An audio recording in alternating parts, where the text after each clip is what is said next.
Welcome to the solar system series known as Why, where we talk about the coldest sign in this ecliptic known as Scorpio. Now, today we're going to be talking about Venus in Scorpio. So, before we get into all the influences of Scorpio itself, let's talk about Venus. So, Venus is the planet of love, appreciation, values, as well as how one relates to others, right? And since we're talking about the planets, this is a part of the personality. So, with values sort of regarding how you create your value systems and how you go about relating to others, Venus is actually how you go about carrying that out and what makes you carry certain things out, right? But when it's in Scorpio, it doesn't do too well because it's away. But before we get into that, let's talk about Scorpio. So, Scorpio is fixed water, being fixated on your own way of feeling and adding emotions to things. Now, Scorpio is born from the 8th house. The 8th house is all situations that you are just unaware of or want to keep people unaware of, whether you like it or not, and whether you have chosen to do so or not, right? It's just anything that you haven't shined any light on, anything that is just unaware, behind closed doors, occult things that people don't want to know about or you don't want people to know about, and so on and so forth. Now, Scorpio is ruled by Mars, it's co-ruled by Pluto, it's away in Earth as well as this planet Venus, and it is falling in the moon.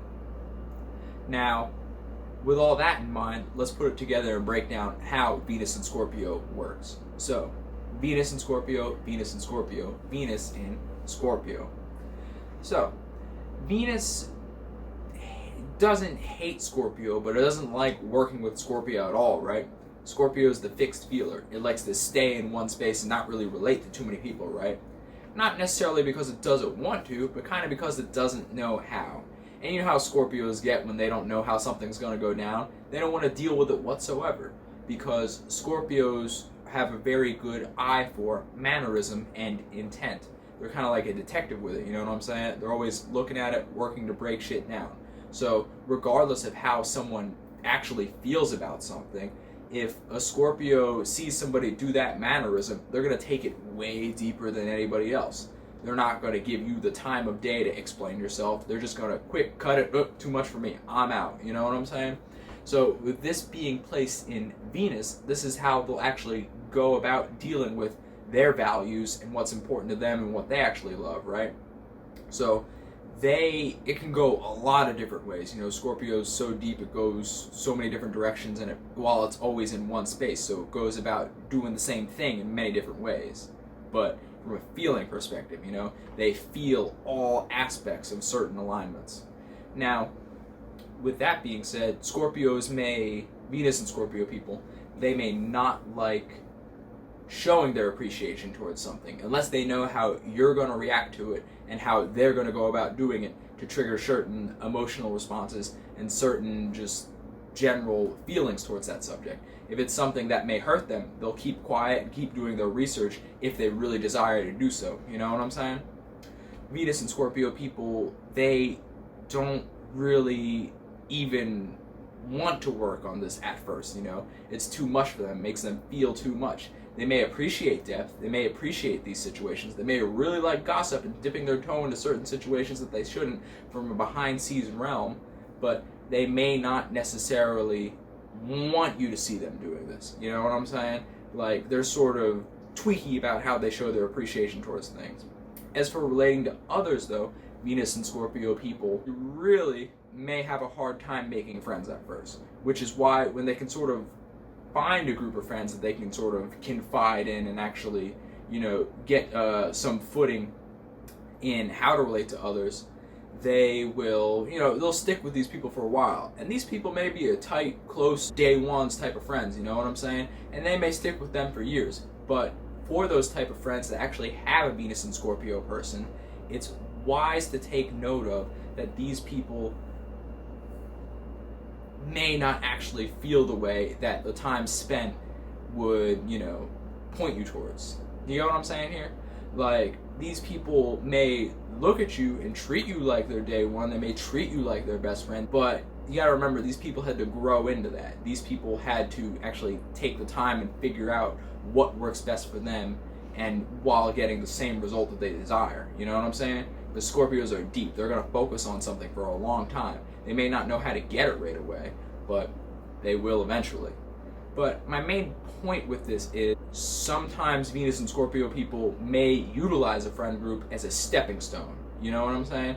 Like, one day, it could be years after you met this person, they may just drop off the face of the earth and just slowly, incrementally, just cut you off. And then one day, it'll be like, man, this person doesn't even come around anymore. Like, what the fuck is going on? You know what I'm saying? And it's not necessarily that they didn't appreciate the time, but what's the point of showing your appreciation for the time you spent with someone that didn't really care about you and they were just using you, you know? Like, that wouldn't be worth it. And you will be damn sure that a Venus and Scorpio person has actually thought about that. And they took the time in to calculate where and when is the best way to slither their ass up out of that situation. You know what I'm saying? And it may be for an upgrade, it may be for freedom, it may be for a transformation. Who knows? They definitely didn't tell you. This is what Venus and Scorpio people can do. I'm not saying they always do it, but there's potential for it. Now, Venus and Scorpio people can have deep love and deep appreciation for people. They may just be going about, showing it and showing their appreciation, actually loving this person in a weird way, you know. They may do little things where you can tell this person's kind of trying to do it, and you can sort of see that they're kind of trying to do it, but the way they see it is way different from you. But Venus and Scorpio people in early age groups, they'll try to do things. They'll put out little feelers. They'll work their way up to showing this appreciation. You get what I'm saying here? And my point in talking about this is to say that while they're learning, whether they love you or not, you'll never know, because they'll sort of sit in this detached space where they may hang around you a lot, but their intention is sort of kept inward, you know. You gotta remember the feminine side to Mars. So whatever they're receiving, they're keeping inside and not really taking the time to show you how they feel, show you what they actually see in this situation, what they know, what are they receiving. They're not gonna tell you that. This is all about keeping it dark, keeping it quiet, and knowing when to strike. Now, eventually, you will find out where they lie over time, but how it may come up is anyone's guess. You have to remember, Venus and Scorpio is going through this learning experience for themselves, and they don't want to ever really be seen as someone that is lacking or unaware, because you have to remember, they take these feelings to a deeper place than necessary. Anything they do in regards to Venus here, they add depth to it. Now, when a Venus and Scorpio person sort of does get their footing in how they relate to others and how they value things, they will be very, very stern and focused and almost just Plutonian-like when they're doing something, you know? Like, if they love something, they love something, you know? If they value something, they value something. If they have a moral compass to any degree, a focus on anything regarding a friend or something they really enjoy, they will really love that thing. And how this sort of, I guess, physically plays out and actually going through the actual experience of this, it's the work that they had to put in. This is what adds to it. So not only are they looking at this with a lens of depth and just, such a deep discernment towards the subject, they also are adding that depth and how they go towards that certain situation along with the work they put in, so there's more energy, more time, more just, I don't want to go as far and say like blood, sweat, and tears, but just time, and actually that's where they paid their attention, So not only is this like how they look at their love, appreciation, values, and relating to others, but it's that on top of the time that they had to spend to get to that point. So it's sort of multiplied in a way. So by the time they're ready to pop, these people are ready to come above the surface and actually take a breath of fresh air for the first time and be like, I finally know what I'm doing and I finally feel comfortable in where I'm getting to. Like, this is how Venus and Scorpios that have went through the learning process will engage with these certain subjects.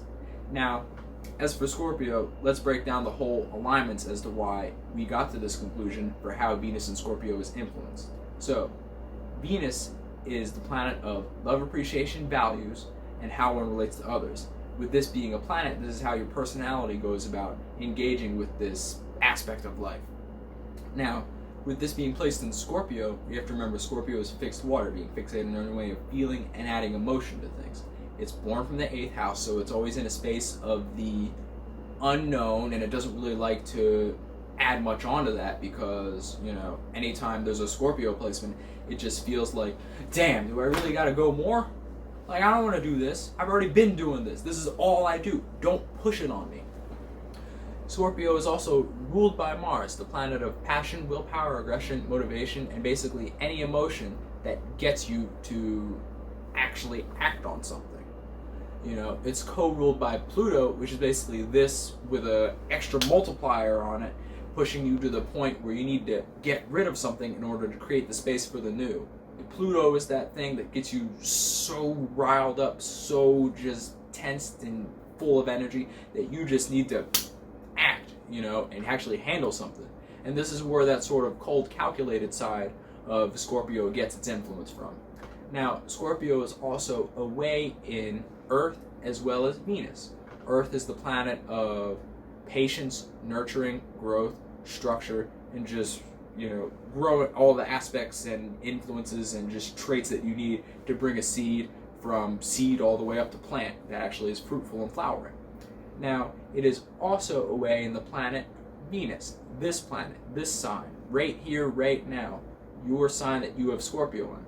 This basically means that it's at work here. Scorpio doesn't want to really be here, and nor does Venus want to be angling Scorpio whatsoever.